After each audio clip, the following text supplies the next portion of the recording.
बिस्मिल्लाहिर्रहमानिर्रहीम।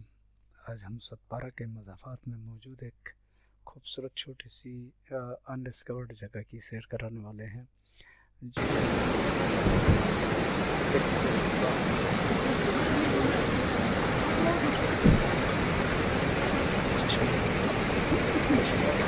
कई छोटे छोटे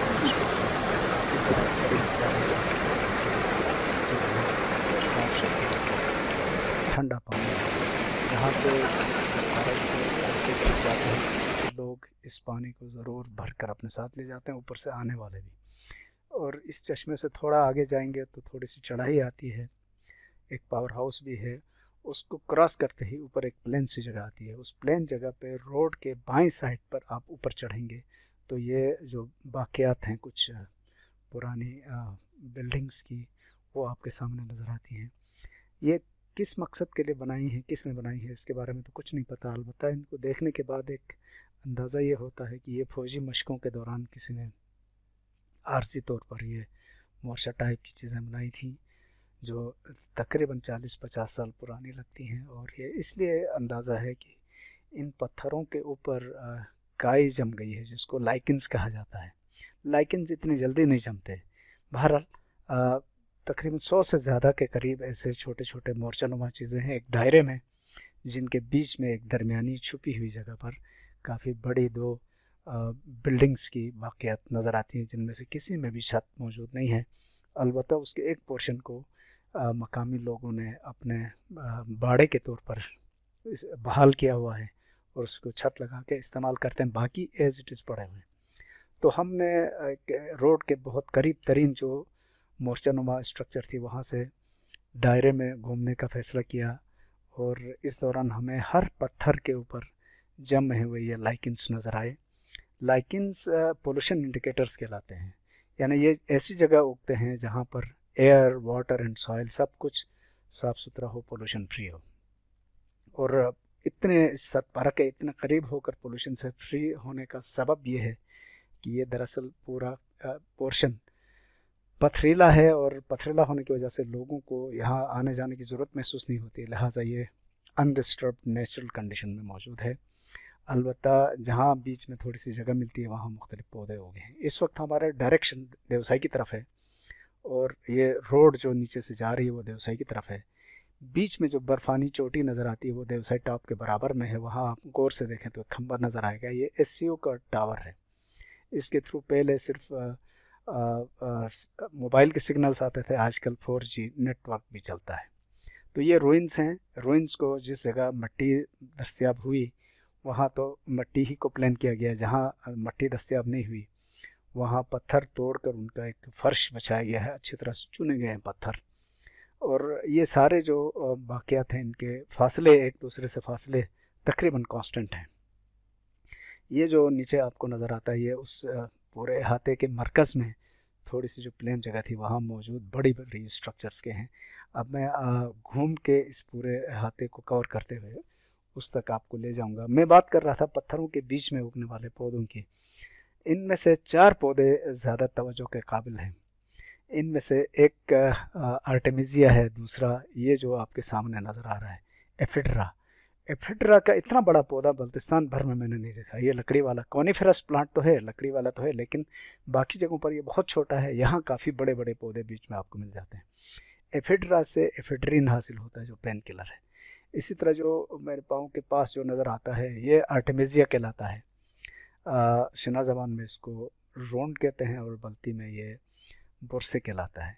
ये मल्टीपर्पज़ यूज़ है इसका। इस पौधे के की खुशबू आती है, जब आप पहली दफ़ा यहाँ पहुँचेंगे तो इसकी खुशबू इरिटेट करेगी आपको, लेकिन थोड़ी देर में आप यूज़ टू हो जाएंगे तो मज़ा आने लगेगा।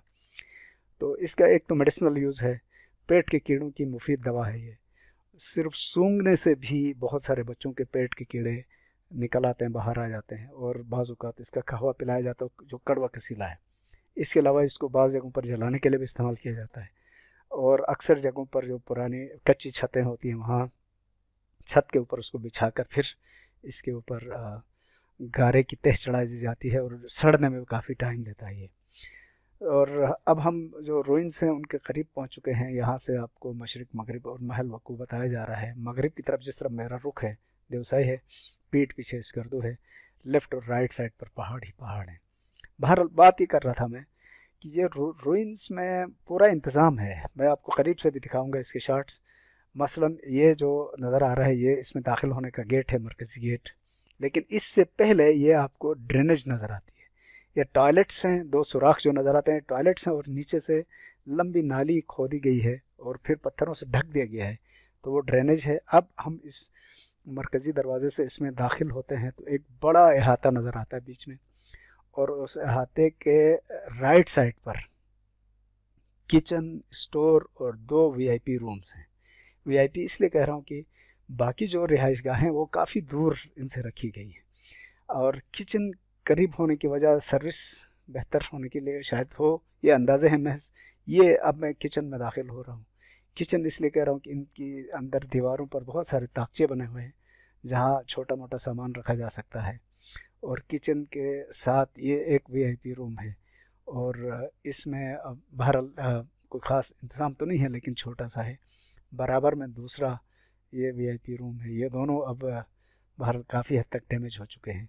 और अब इससे निकल कर सामने देखें तो बिल्कुल सामने ये लंबा सा हॉल है, और वो हॉल भी ख़त्म। इसके बाद ये समझो एक तरह का बड़ा सा पोर्शन है जो आप इसको क्या कह सकते हैं, कुछ भी कह सकते हैं, जहाँ असेंबली टाइप की होती होगी, लोगों को जमा किया जाता होगा।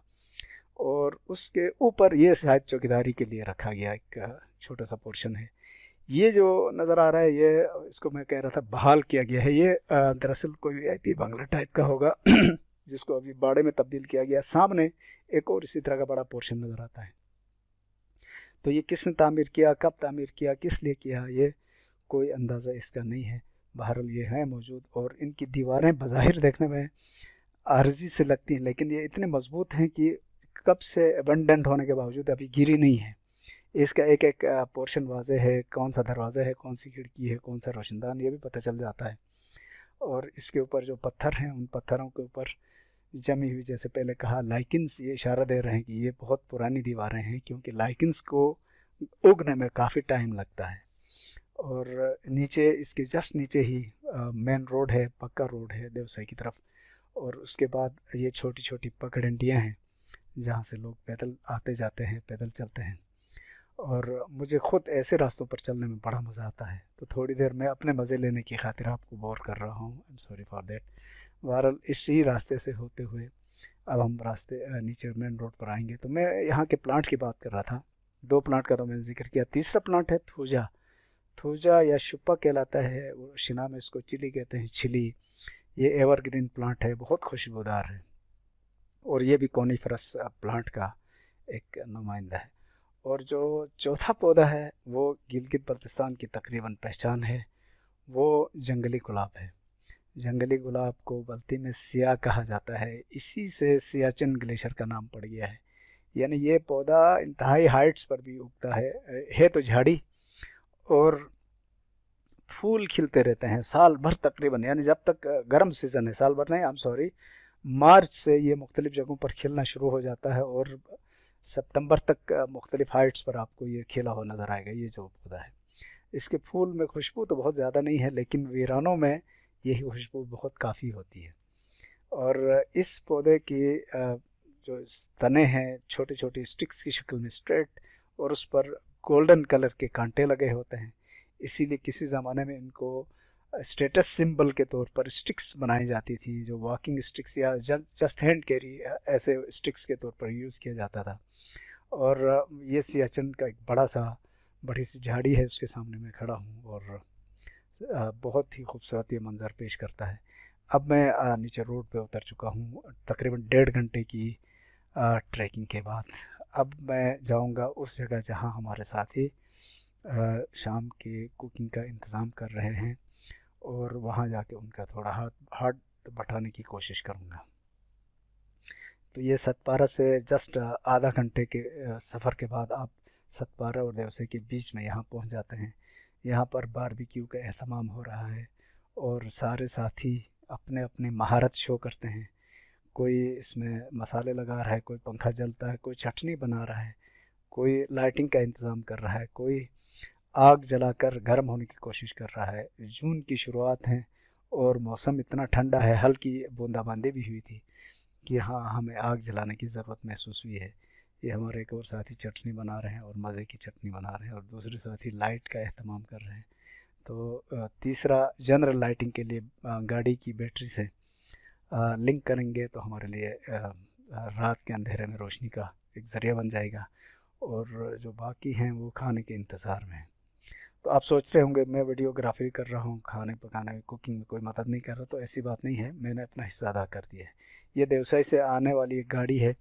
हालांकि अभी टूरिस्ट के सीज़न का आगाज़ है, लेकिन मैं 100 से ज़्यादा गाड़ियाँ मैं गिन चुका हूँ। इसका मतलब टूरिस्ट बाकायदा तौर पर शुरू हो चुके हैं, और एक बहुत अच्छा साइन है। आज के लिए बस इतना ही। Thank you very much and best of luck.